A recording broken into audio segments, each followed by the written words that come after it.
Всем привет! Здравствуйте, друзья! Меня зовут Константин Бородин. Сегодня 12 мая 2020 года, и вы видите, что я нахожусь в лесу. Я не соблюдаю режим самоизоляции, но соблюдаю масочный режим.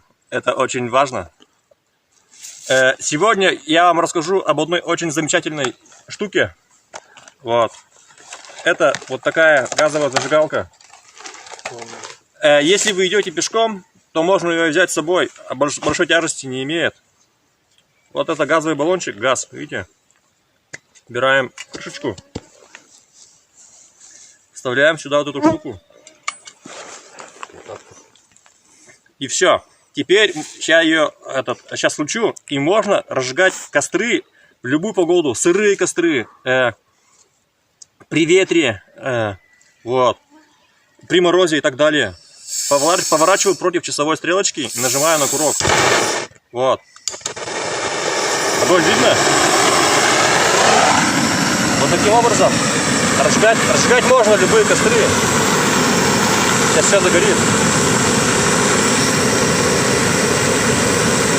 Видите как?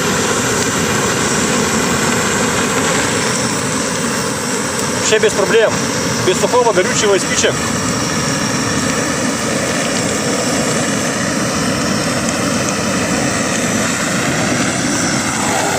Все. Очень здорово, рекомендую.